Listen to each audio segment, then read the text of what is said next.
시편 119편 25절부터 40절까지의 말씀 제가 읽고 나눕니다. 내 영혼이 진토에 붙어 싸우니 주의 말씀대로 나를 살아나게 하소서. 내가 나의 행위를 아뢰매 주께서 내게 응답하셨사오니 주의 율례들을 내게 가르치소서. 나에게 주의 법도들의 길을 깨닫게 하여 주소서. 그리하시면 내가 주의 기한 일들을 작은 소리로 읊조리리이다. 나의 영혼이 눌림으로 말미암아 녹아싸우니 주의 말씀대로 나를 세우소서. 거짓 행위를 내게서 떠나게 하시고 주의 법을 내게 은혜로이 베푸소서.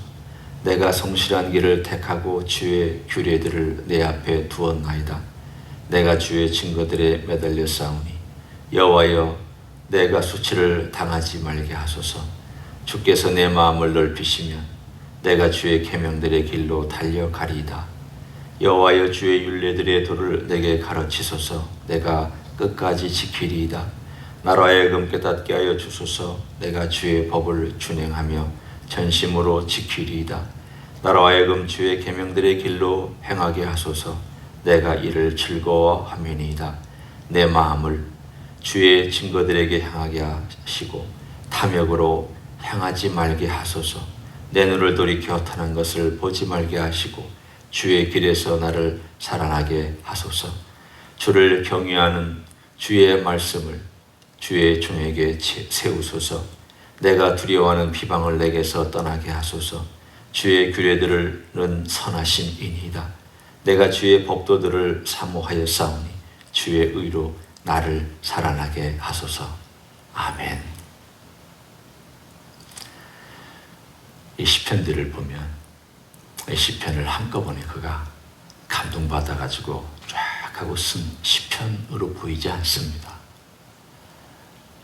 이게 시편 176편을 몇 절을 썼을 때에 그의 삶의 다양한 내용 가운데서 이런 내용을 노래하고 메모해 두었다가 또 이런 내용을 또 그의 상황에 맞게 하나님께 기도하고 노래했다가 이것들을 언젠가 다 합쳐서 하나의 작품으로 말씀과 관련된 모든 내용들을 하나씩 그가 리바이즈 해가면서 썼던 그런 시편일 것이라는 짐작을 해봅니다. 왜냐하면 각 8절마다 상황이 다릅니다. 주제들이 조금씩 바뀌어서 우리들에게 이 사람이 이런 상황이었구나, 또 이 사람이 이런 상황에서 이런 시편을 지었구나 라고 하는 것을 우리는 조금씩 느낄 수 있습니다. 어제는 나그네 같은 인생에 대한 이야기를 그가 경험했다면 오늘은 눌리는 어떤 마음의 상태를 우리들에게 전해줍니다. 25절에 보면 힌트가 있습니다. 내 영혼이 진토에 붙었다. 또 28절에 보면 내 영혼이 눌림으로 말미암아 녹았다. 정확하게 이게 왜 그가 진토에 영혼이 붙었는지, 영혼이 그야말로 프레스를 당해서 완전히 녹아가지고 흐물흐물 되었는지, 이게 병 때문일까? 죄 때문일까? 아니면 사람들의 어떤 압박 때문일까? 혹은 말씀을 보면서 그가 깨달은 어떤 죄악, 거짓된 행위 때문일까? 여러 가지 가능성이 있습니다. 일단 이 표현을 보면 다윗이 밧세바의 사건 이후에 그것을 침묵을 지키고 있었던 1년의 기간 동안에 그의 마음이 어땠을까? 다윗은 나중에 시편을 통해서 고백합니다. 내 영혼이 진토에 붙었다고. 내 영혼이 눌려서 그야말로 흐물흐물 녹았다고. 다윗은 어느 정도 알고 있었습니다. 자기가 범죄했는데 이걸 누르고 있었기 때문에 자기 영혼이 그 눌리는 것으로 인해서 흐물흐물되고 힘도 발휘하지 못했던 것을 그는 1년 동안 경험하고 있었습니다. 그러나 그가 회개하지 못하고 끙끙 앓고 있었던 그때에 나단이 찾아와서 하나님의 말씀으로, 비유로 그를 깨우쳐주고 당신 그 죄인이라고 정확하게 지적할 때 그는 꼬꾸라졌습니다. 그리고 나서 이와 비슷한 고백을 합니다. 내 영혼이 진토에 붙었다고. 어쩌면 이 시편의 기자도 그런 경험일 수 있습니다. 이게 죄 같은데 아직 회개는 못하겠고, 그러나 내가 이것을 어떻게 해야 될지도 모르는, 이러지도 못하고 저러지도 못한 상황 가운데 머물러 있었을 때 오늘 그가 하나님 말씀으로 발견한 것이 있습니다. 26절에 한번 보십시오. 내가 나 행위를 아뢰매.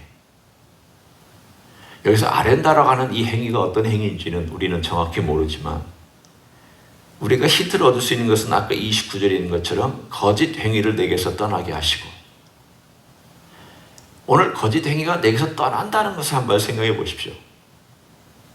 거짓 행위가 내게 있기 때문에 떠나게 해달라는 거지, 거짓 행위가 내 주변에 접근하는 것을 오지 마라 이렇게 하는 것 같지는 않습니다.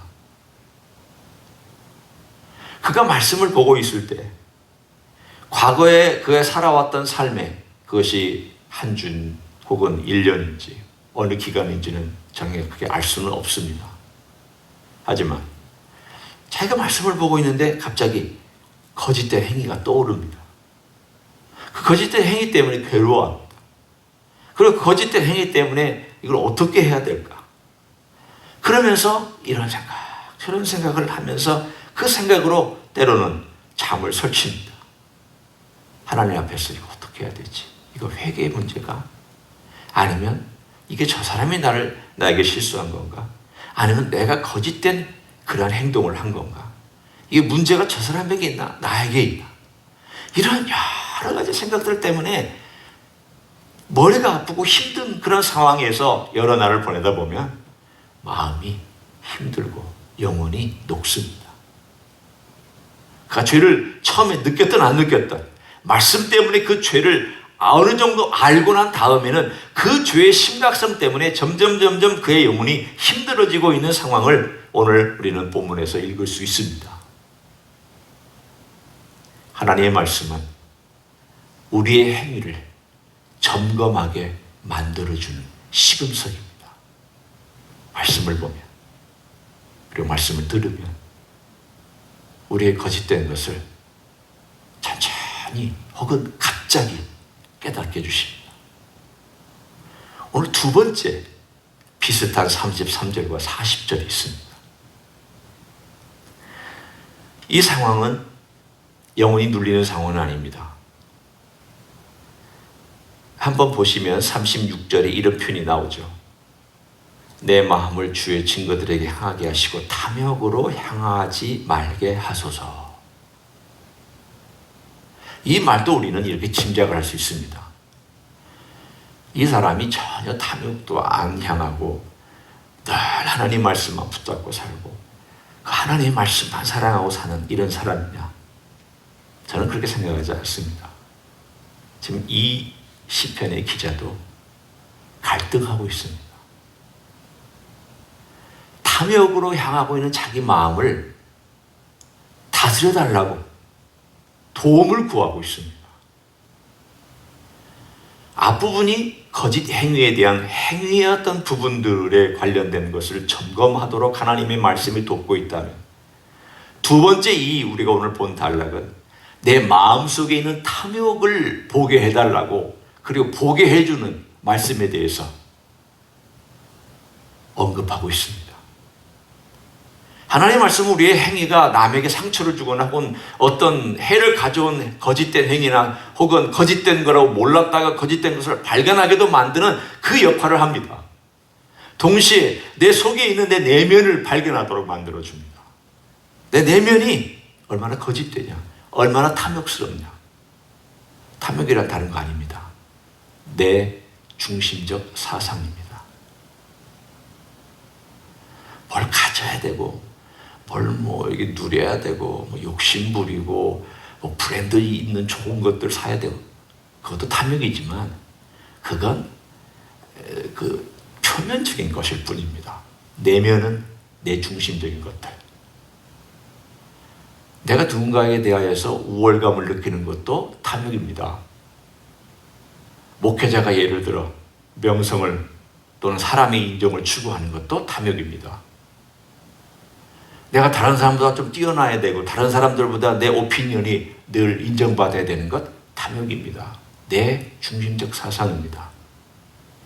남의 의견 받아들이지 못하고 남의 의견에 대해서 항상 비토하고 뱉어내고 고깝게 하는 그러한 모든 태도들, 탐욕입니다. 내 중심적 사상 때문입니다. 내 중심적 태도 때문입니다. 이거 뭘 만들어내느냐? 그 다음에 보면 37절에 나와 있는 것을 만들어냅니다. 내 눈을 돌이켜 허탄한 것을 보지 말게 하시고. 허탄한 것은 우상입니다. 같은 단어를 가지고 어떨 때는 우상이라고 번역하기도 하고 어떨 때는 허탄한 것이라고 번역하기도 합니다. 이 우상을 얘기합니다. 내 탐욕이 투사한 것이 우상이니까. 내 탐욕이 어떤 물건이나 혹은 만들어낸 것이나 그것이 내가 원하는 것이나 뭐든 투사해서 거기에다가 세워놓은 것이 우상이니까 그것은 허탄한 것이죠. 이건 탐욕과 관련되어 있습니다. 결국 하나님 말씀을 우리가 정말 깊이 들여다보고 그 말씀을 내가 내 삶 가운데 적용한다는 것은 우리가 며칠 전에 본 것처럼 하나님의 얼굴을 보는 것, 그리고 우리 주님을 발견하는 그 아름다움과 비밀을 발견하는 것, 말씀에서 합니다. 그러나 동시에 부정적으로 이 말씀을 정말 내 삶 가운데 내가 적용하고 있고 깊이 들여다보고 있다는 것은 동시에 나를 발견하는 역할을 합니다. 내 거짓된 행위가 뭔지를 발견하는, 그리고 내 마음에 어떤 우상을 섬기며 내 탐욕을 따라가고 있는지를 보게 합니다. 그러면 이 말씀이 그런 거짓된 행위를 없애주고 이기게 만들어주고, 이 말씀이 내 속에 있는 탐욕을 극복하게 해주고, 혹은 그 말씀대로 하면 내가 되느냐? 이 원리라면 됩니다. 실제로는 안 됩니다. 그래서 구약이 실패했습니다. 소생시켜달라고 오늘 본문에 기도합니다. 살려달라고 기도합니다. 한번 몇 번이나 나오는지 보십시오. 25절에 내 영혼이 진토에 부서싸우니 주의 말씀대로 나를 살아나게 하소서. 또 37절 내 눈을 돌이켜 헛하는 것을 보지 말게 하시고 주의 길에서 나를 살아나게 하소서. 또 40절 내가 주의 법도들을 사모하여 싸우니 주의 의로 나를 살아나게 하소서. 우리가 어떤 살아나게 해달라고 하는 것을 보면 주의 말씀이 나를 살아나게 해달라고, 주의 말씀대로 나를 살아나게 해달라고, 그래서 말씀이 나를 살아나게 하는 어떤 역할과 능력이 있나 보다라고 생각합니다. 말씀이 나를 살아나게 하면 율법주의에 빠집니다. 왜 많은 그리스도인들이, 말씀을 많이 보는 그리스도인들이 율법주의에 빠지느냐?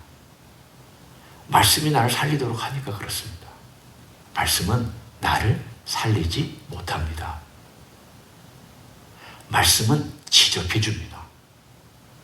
말씀은 보여줍니다.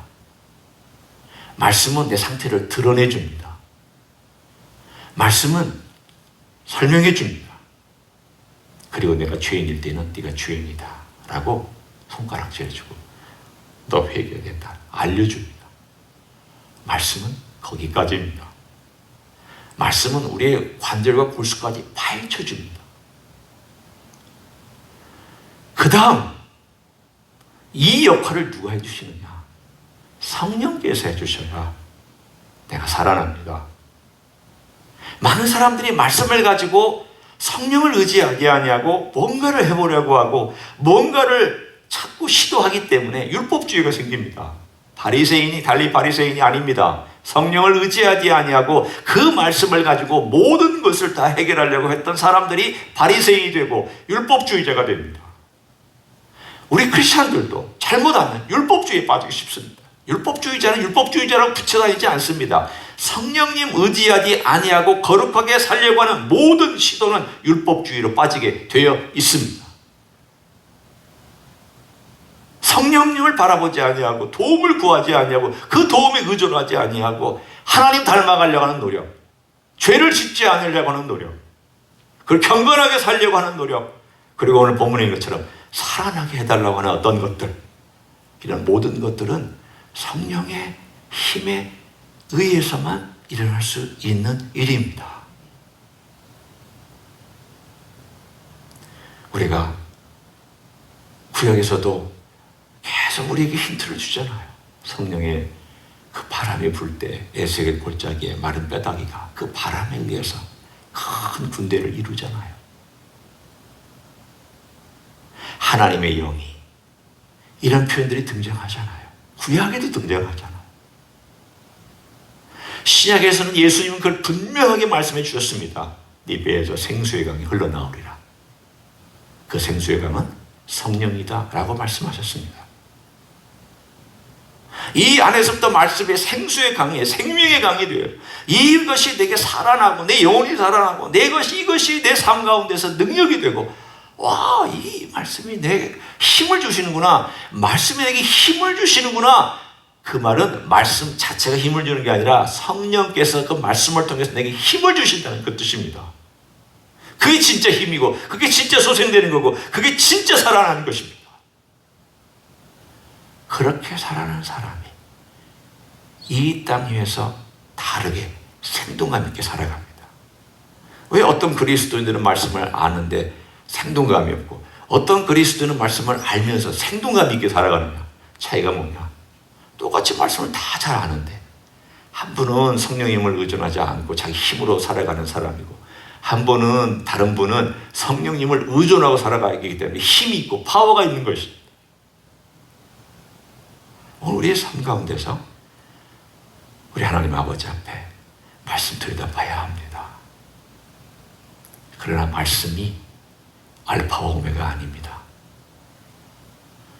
이 모든 것은 성삼위 하나님께서 우리에게 주신 거지만 뭘 바라보려고 주셨느냐면 성부 하나님, 성자 하나님, 성령 하나님을 바라보고 의지하도록 주신 말씀입니다.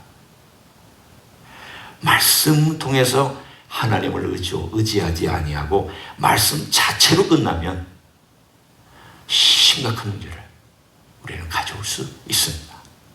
오늘 하루 우리가 주님 앞에서 거짓된 행위가 발견되면 우리 주님께로 와야죠. 십자가 앞에 와서 용서를 구하고 주님께 기도하고, 주님, 저의 죄를 용서해 주십시오. 또 거짓된 행위가 또 발견됐습니다. 제 안에 허탄한 것을 쫓는 이 탐욕이 또 발견됐습니다. 용서해 주십시오. 그리고 주님께서 주의 말씀으로, 성령님의 도움으로 저를 소생시켜 주십시오. 성령께서 제 안에 역사하셔서 그 말씀으로 저를 힘있게 해주십시오. 주님의 권능으로 저를 힘있게 도와주십시오. 우리의 모든 기도나 우리의 모든 의지나 우리의 모든 생각이나 우리의 모든 사고 속에 하나님을 의지하는 삶을 연습해 가는 것. 성령께서 이 말씀을 사용하셔서 나를 소생시키도록 도움을 구하고 요청하는 것.